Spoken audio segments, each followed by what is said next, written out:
नमस्ते गाईस. सकाळी उठले, शाळेचा पहिला दिवस होता. शाळेचा कंटाळा आला होता, पण मम्मीने सांगितलं होतं रडायचं नाही, नाही तर पटके खाणार, म्हणून गपचूप उठले. नंतर मम्मीने मला अमृत ज्यूस दिलं हे प्यायला. यांचा अमृत ज्यूस खूप चांगला असतं. ह्याच्यात विटॅमिन असतात, मिनरल असतात, आपल्या बॉडीला पोषण करतात. त्यामुळे आपल्याला सर्दी खोकला ताप होत नाही, आपली इम्युनिटी पॉवर वाढते. रोज सकाळी मम्मी मला हे अमृत ज्यूस प्यायला देते. दात न घासता प्यायचं आणि मग त्यानंतर ब्रश करायचं. गोड असतं चवीला आणि टेस्टी असतं, मस्तपैकी छान लागतं. मला पण प्यायला आवडतं ते. आणि हे आहे स्वामी महाराज आमचे, हाताने काढलेले पेंटिंग केलेले आहे हे स्वामी महाराज. अमृत ज्यूस पिलं.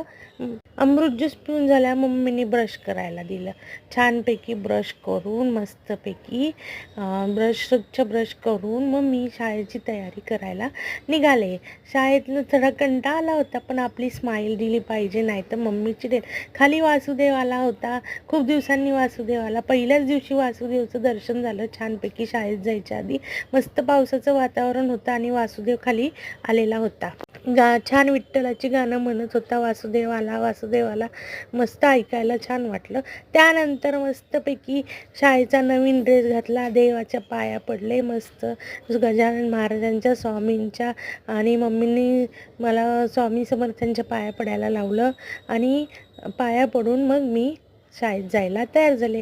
आई गुरु माऊलींच्या पाया पडायला लावलं, दत्तगुरू महाराजांच्या पाया पडायला लावलं आणि मी चालले शाळेत. Bye bye. मम्मी मला पहिल्या दिवशी मम्मी शाळेत सोडायला आली होती गाडीवर. मग जाता जाता स्वामींचा मठ लागतो आमच्या घराच्या इथे, मग स्वामींचं दर्शन घेतलं. आणि गोगावले मठ लागतो, मग गोगावले मठचं पण बाहेरनं दर्शन घेतलं. हे बघा स्वामींचा गोगावले मठ, तिथून पण दर्शन घेतलं.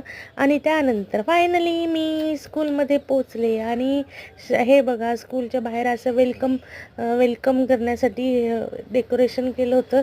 तिथे मी सेल्फी काढला. बाय.